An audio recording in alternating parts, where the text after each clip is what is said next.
平和だ。一日中こうなんもない日とか最高だよ。ほんと一ノ瀬さん、暇なら七月くんの報告書を手伝ってあげるといいと思います。七月くん1枚書くのに2時間以上かかってます。書いても書いても終わらない。それは君がいちいち書き間違えるからでしょ。そこまた5時です。一ノ瀬さんが手伝わないからご覧の通り七月くんが二条くんにいじめられてます。この貴重な暇をルーキーのために費やす時間はない。何言ってるのかしら。ほっとけほっとけ。それこそ相手にするだけ時間の無駄だ。そんな退屈なカリスマにいいものをあげよボス。カリスマって言わないでください。いいもの？何ですかそれ。う。あるパーティーへの素敵な招待状だ。招待状？警視庁特務部特殊凶悪犯対策室第7課、通称特7。ドラマ CD ボリューム1。七日インザパーティー。小野村キトラ主催異業種交流パーティー。毎年恒例の参加者500名を超える巨大交流会ですね。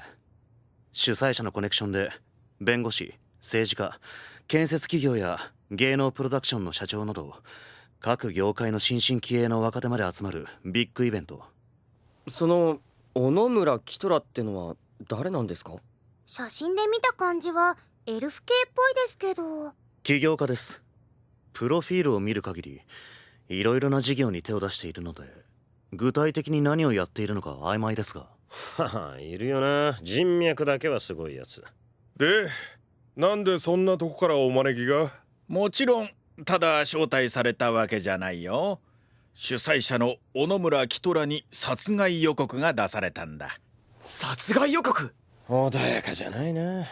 動機は不明。予告状にはパーティーを中止にしなければ小野村キトラの薄汚い血がステージを赤く染めるとだけ書いてあってね。それで警察に相談があったと？そういうこと。僕たちはこのパーティーに参加しさりげなく主催者の警護に当たる。それが今回の仕事だ。何か質問は？はい。さりげなくというのは？先方からの注文だね。あまり露骨に警護されるとゲストがくつろげないから、警護はあくまで内密に他のゲストに紛れてさりげなくやってほしいとのことだ。つまり潜入任務ということですね。忍者の血が騒ぎます。私からもいいでしょうか？はい、アナライザー。いや、二条くんどうぞ。ナインとはどう関係が？残念ながら一切関係ない。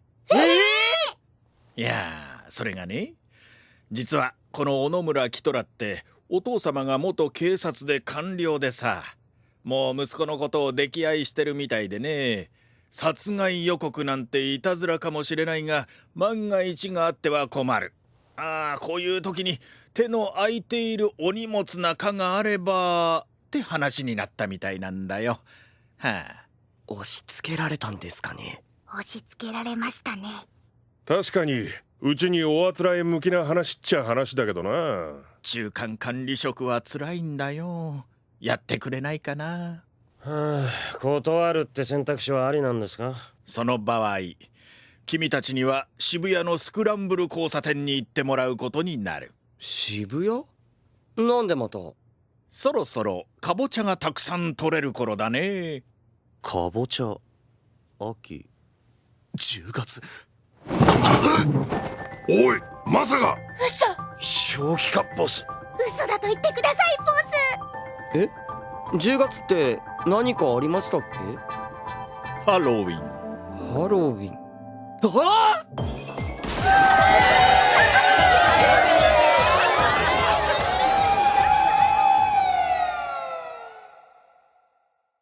最近爆発的に流行してるからね。あそこでの大騒ぎ。俺たちをあそこに突っ込む気かよ。あっちも人手が足りないんだ。ひどい。ボスの鬼、忍者を何だと思ってるんですか？お断りします。俺は絶対行かねえぞ。絶対にだ。そんなに嫌なんですか？お前見たことないのか？あそこの若者たちよりナイン信者の方がまだ話が通じるわよね。マジっすか？一ノ瀬君、改めて聞くよ。やってくれるね？潜入捜査官、パーティーに参加するならそれなりの設定も考えなくっちゃね。ただいまより小野村キトラ主催第12回異業者交流会を開催します。本日司会を務めさせていただく村瀬と申します。どうぞよろしくお願いします。まずはじめに主催者である小野村キトラより挨拶と乾杯がございます。マイクどうぞ。ありがとう村瀬君。皆さんどうもお久しぶりです。初めましての人は後で名刺交換しましょうね。全員ですよ。堅苦しい挨拶は抜きにして今日は楽しみましょう。皆さんのますますの発展と大いなる巡り合わせを祈りまして乾杯。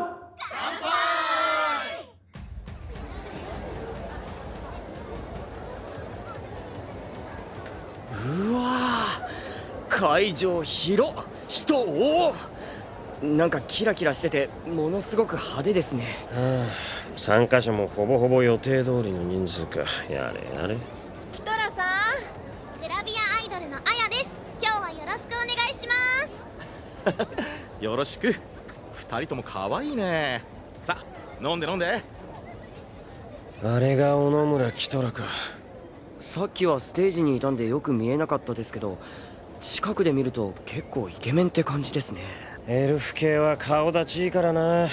見ろ、若い女がわらわらと。わらわらとというか、若い人が多すぎるような。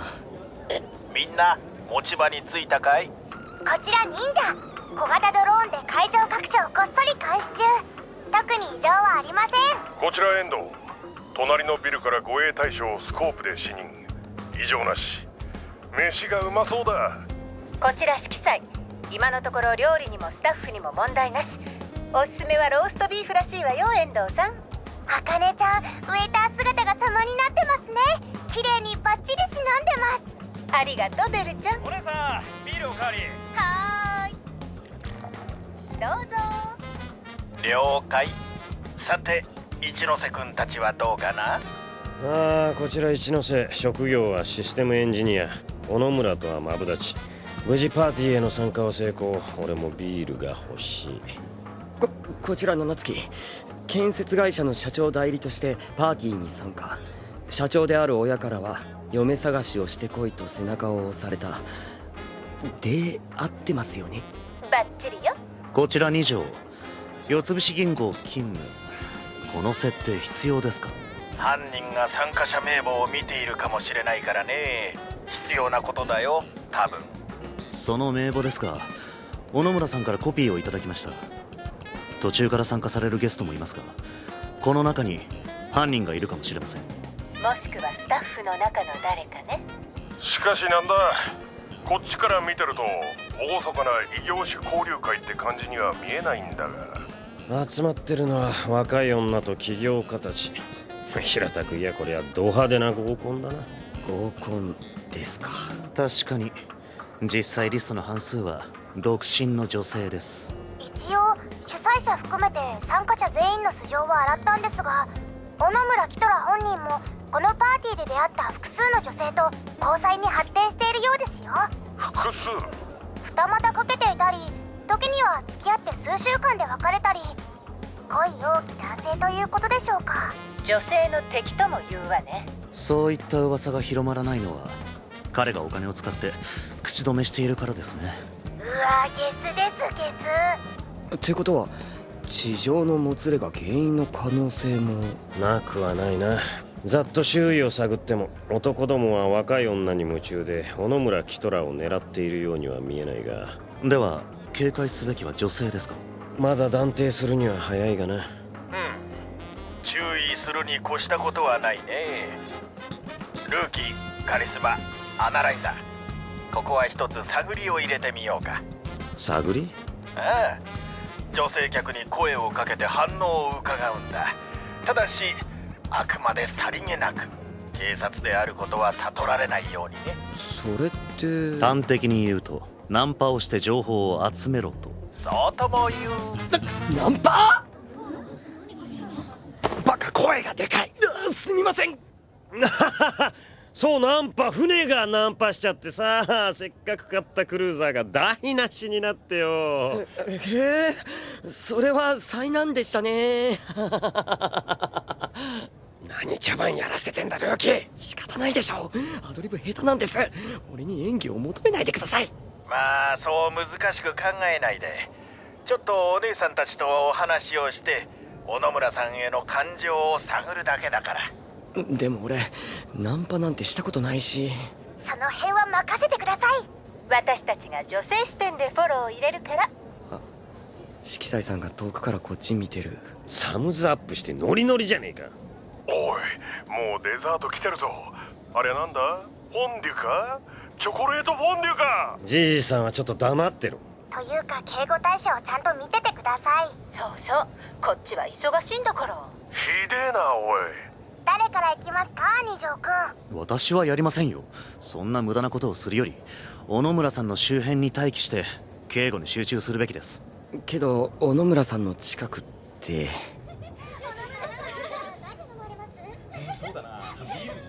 全然入り込める隙ないですよね。そういう意味でも場に溶け込むのは大事だよ。ぶっちゃけ君たちちょっと浮いてるし、誰も話しかけてこないし。仕方ない。お、やっとやる気出したが。うまく犯人見つけたらすぐに帰れるしな。ってことで行くぞルーキー。ちょ待ってくださいよ。俺やるなんて一言も。つべこべ言わずやるのです。徳七ゴー七月くん。マジっすか。くだらない。それじゃどっちから言ってくれる？俺が行く。さっさと犯人見つけて帰って寝たいからな。先方は一ノ瀬さんですか。あかねちゃんどう見ますか。普段と違ってスーツもきちっと着こなしてるし、髪もちゃんとセットしてるし、意外と悪くないわね。見た目で損してるからなこいつ。普段からシャキッとしてりゃ多少はモテたろうに。あえて言うなら目つきが悪いのでにこやかに爽やかにね。はいはい。というかどうやって声かけるんですか。きっかけもないのに。ルーキー、相手の服装とか仕草とかそういうのを見極めるんだ。おお、プロファイリングってやつですか。こういうの肩こるんだけどな。そこのタピオカが来月日本でもオープンするらしくて、あっちにいるコンサルタントの村本さんが一枚噛んでるって話。右の女性、流行に敏感、ファッションも流行のコーディネートを守って堅実に最先端を追うタイプ。左の女性は少し年上か。服装もやや落ち着いてるが、身につけてるものは右の女性よりワンランク上のブランド。会話の流れからも流行を追うよりも流行を作る方に興味があるってとこか。おお、早速いやらしいくらい細かくチェックしてます。一緒に暮らしていたら喧嘩になるタイプよね。私だったらもう刀抜いてる。把握した。狙うなら右だな。一ノ瀬さん動きます。やあ、楽しんでる？はじめまして。小野村君の会社のシステム構築を受け持ってるワンセット株式会社代表取締役社長の一ノ瀬です。社長さん。へえ。対象が一ノ瀬さんを確認。印象悪くはなさそうです。普段こういう場にはあまり顔出さないんだけど、小野村君がどうしてもって言うからさ。そしたらほら、君みたいなおしゃれな子がいるからびっくりしちゃって、つい声かけちゃったってわけ。そんなことないですよ。ほんと合わせている色のセンスもいいよね。その感じ絶対流行るよ。っていうかもう流行らせちゃってる。ないない。色彩さんどうですか。服装や言動から相手の心理を探り出す。パーティーの空気もうまく使って自然に距離を詰めたわ。役者ね、一ノ瀬くん。少しチャラいのが気になるけど。そうですね、少しチャラいのが気になりますけど、大事なのはここからどう落とすかです。情報探るんじゃなかったでしたっけ？楽しそうなところ悪いけど目的は忘れないでね。一ノ瀬くん頑張ってるよ。ほらファッションって内面がよく出るじゃん。適当な着こなししてるやつは適当なやつだし。ご自分のこと言ってるんですかね。分かってるならジャケットのシワくらい取ってくればいいのにね。君みたいな人って周囲にも気を配れるんじゃないかなって思ったんだよね。そういうの大事じゃない？今後のことを考えるとさ。一気に距離詰めてった。彼氏いる？それともこのパーティーで気になるやつとかいる？いなかったら俺とかどう？俺と君だけのシステム構築しようぜ。あ、そういうの大丈夫なんで失礼します。一気に距離離された。いきなり関係を迫るのはチャラすぎですね。スタートは良かったので15点はあげましょう。最後の口説き文句が自害レベルでダサかったので0点です。合計15点です。残念でした。いつの間にか採点形式に15点だとガヤほんとうるさい。次行ってみよう。大変です。一ノ瀬さんが口説き損ねた間に別の女性が二条くんに接近中。グラスを2つ持ってる。二条くんに声をかけるつもりかしら。まああいつ顔整ってるからな。スーツも着こなして様になってるしエリートって感じはするよな。実際署でも人気あるらしいですよ。他の課の女性が噂してるの聞いたことあります。へえ。性格は難ありだけどな。それ一ノ瀬さんが言います？だがここは二条くんに頑張ってもらうしかない。行け二条、うまいもん食ってんだから仕事しろ。二条くん頑張って。いやでも二条さん全然やる気なさそうですけど、今もガン無視ですし。大丈夫、きっと彼はやってくれるさ。ボス、信頼してるんですね。人を見る目は確かだよ、僕は。少しいいですか？何か？いいえ、グラスが空いてらっしゃったのでおかわり持ってきたんですけど。それはどうも。あなたは？小野村さんと共同出資でバーを経営している雪村です。四菱銀行の二条です。おお、あいつ乗っかったぞ。これはもしかしたらワンチャン。まあ、部署はどちらになるんですか？あなたに伝える必要がありますか？初っ端から最悪のカウンターかましましたよ。相手の行為を一振りで投げ払うセリフ、あれはもう鋭利な狂気ね。おお、相手の女性が引きつった笑顔で去ってくな。二条くん、拉致が来ません。こうなったら七月くん出番です。そうね、2人には期待できないわ。七月くんお願い。誰に話しかければ。というか俺こういうパーティーって初めてで、どうすればいいのかも分かってないし、ましてやナンパとか。七月くんは爽やかさと未来への可能性をアピールして。爽やかさと未来への可能性、どういうことですか？元気よく男らしくって感じじゃねえか。なるほど。ちょうどすぐそばにグループを抜ける子がいます。声をかけましょう。いきなり？まだ心の準備が。出会いに準備期間なんてないわ。行きなさい。わかりましたよ、もう。頼むぞルーキー。すいません。はい？結婚を前提にお付き合いお願いします。やだ、怖い。男らしくはありましたが、いろいろすっ飛ばしすぎですね。若いなあいつ。ボス大変です。今の絶叫結婚申し込みにより会場の空気が冷え切りました。雰囲気最悪。作戦の続行は不可能かと。今すぐ海に飛び込みたい。各自隅の方でおとなしくしているように。当初の予定通り小野村さんの警護を続けようか。了解です。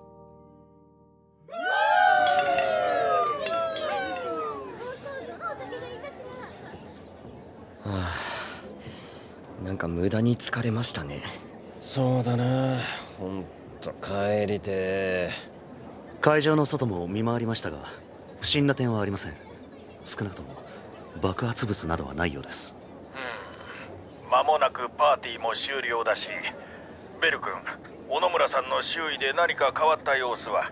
特にありませんね。やっぱただのいたずらだったんじゃねえか？これまで会場内の人間に不審な行動は見られなかった。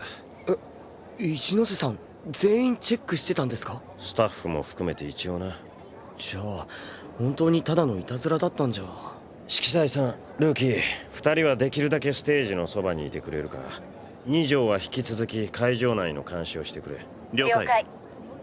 はい。一ノ瀬君、まだ気になることがあるのかい？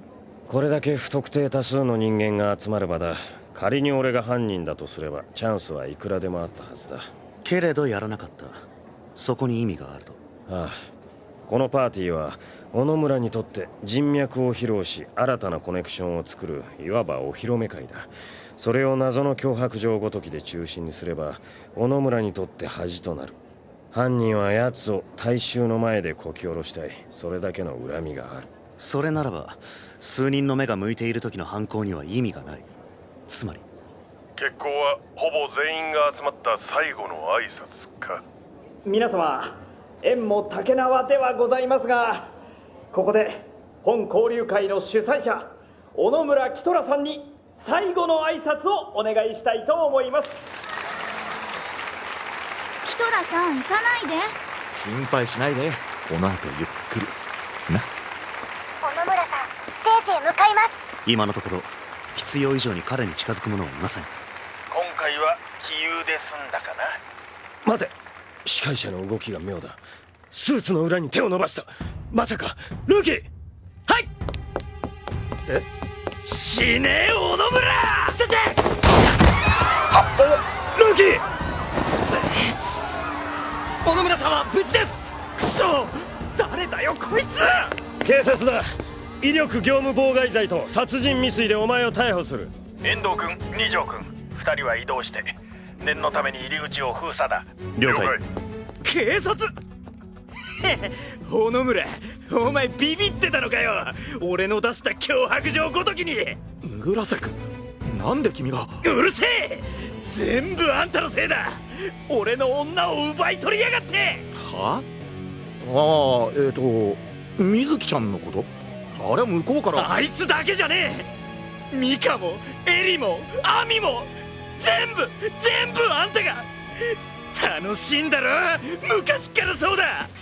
俺が好きになった女はみんなあんたが横取りして捨ててく。もううんざりなんだよ。だから向こうから言い寄ってくるんだって。全員顔と金目当てだから振ったけどさ。村瀬君、女性を見る目ないんじゃない？そういう余裕が鼻につくんだよ。危ない。村月君、お店のトレイで銃弾をはじきました。おお、金星。高級店でよかった。おお、すげえ。感心してないで止めてくださいよ。これ以上罪を重ねないでください。今ならまだ取り返しがつきます。ああ、会場の入り口は封鎖している。たとえ小野村を殺してもお前は逃げられん。だから銃を下ろせ。くそ、まだだ。おい。ああ。全員動くな。動けばこの女を撃つ。私？本気か村瀬君？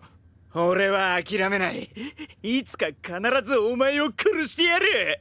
それまで毎日震えて待ってろ。おーい村瀬君、興奮状態で酔っちゃってるのはわかるけど、それ無理だから、もう諦めて銃を下ろせって。うるさい。殺なんか怖くねえよ。この女を殺されたくなけりゃおとなしく下がって。村瀬さんって言いましたっけ？なんだよ。下噛むと危ないので口は閉じててくださいね。あ？へっ、おりゃおわかっ。なんで？背負い投げ1本です。ルーキー、今だ、確保。はい。おとなしくしろ。あんた確かに女性を見る目はないみたいだな。一ノ瀬くん、聞こえてますよ。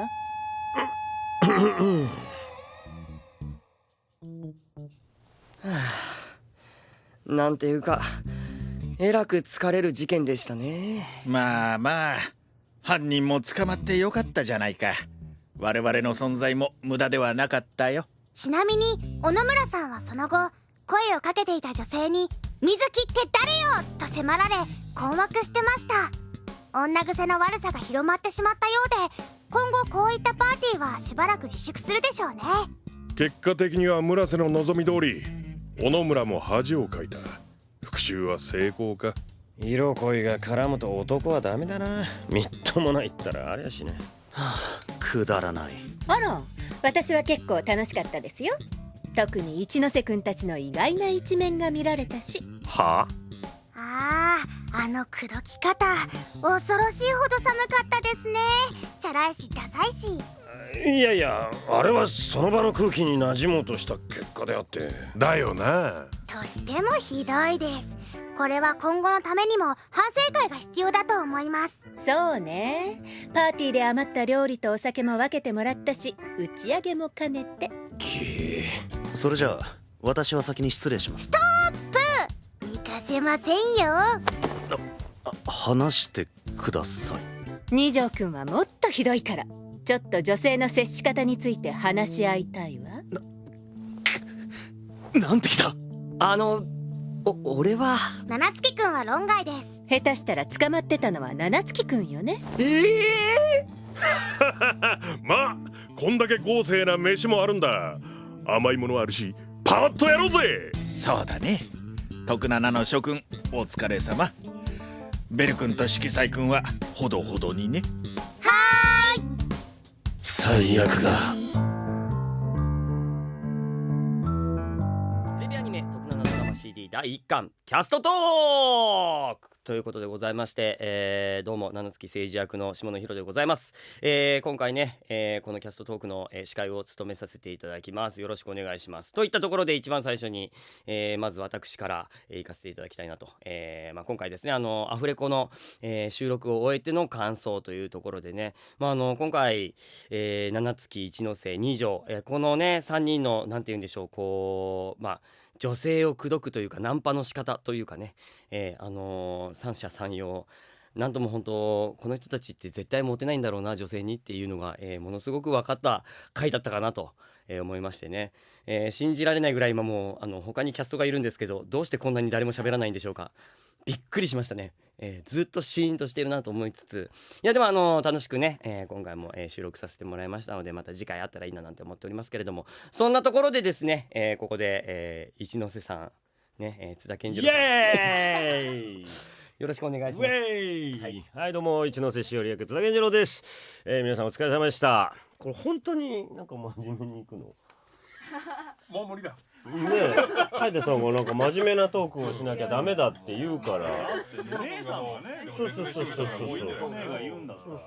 だから一人だけ被害を被った感じだよね。とりあえずやってみたもののね、いやどうなんだろうか。まあそれはそれで問題はなかったと思いますけども、ここからはここからはグダグダでいきますけれども。はい、そうですね、楽しかったですよ。やっぱドラマ CD は自由な時間ですから、女の人に自由な時間？自由な時間ではないですね。時間ではない。それはちょっと違うからな。自由時間ではない。それは違うな。フリータイムではないですけどね。そうでもラフな感じのね、台本自体がね。そうですね。そういうとこありますよ。演出さんとかのね、こう尺があるわけではない。尺はない。そうです。確かにそういうとこか。そっか。楽しかったですよ。パーティーとかね。パーティーとかさ、なんか行ければいいですよね。こういう機会とかなかなかないでしょ。どうやって行くんですかね。パーティーとかないじゃん。呼ばれたことないもんね。なんかそういう清掃してさ、なんかフォーマルウェア着てみたいな。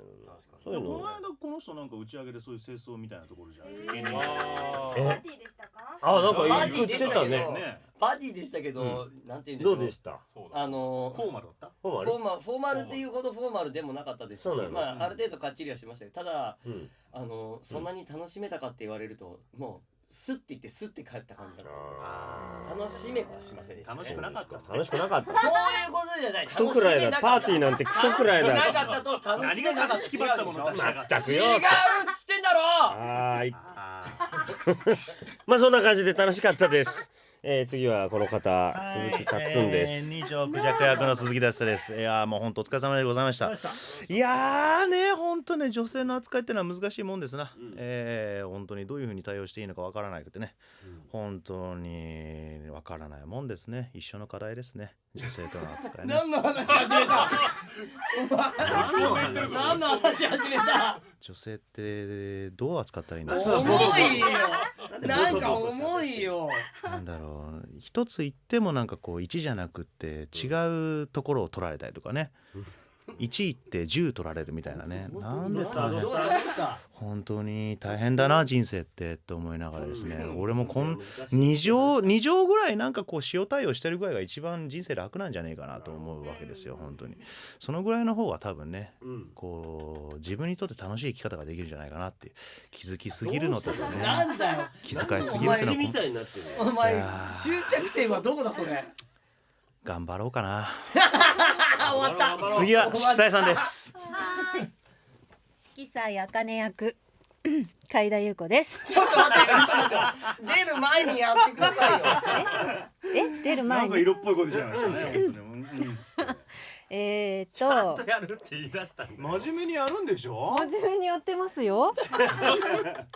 ですね、男と女の見てる世界は違いますからなんだろう、理解し合おうと思わないことが大事ですね。はい。これ今タツに対して返したってことだね。先生ありがとうございます。本当にも本当に皆さん、二股とかまたまたとかかけるから今日みたいな CD ドラマの内容になっちゃうわけです。まあ内容的にはね、確かにそうですよね。みんな真面目にいきましょう。お疲れ様でした。思い出した。徳七もなんかこう賞をもらえば。賞。アカデミー賞。アカデミー賞。でかくいったな。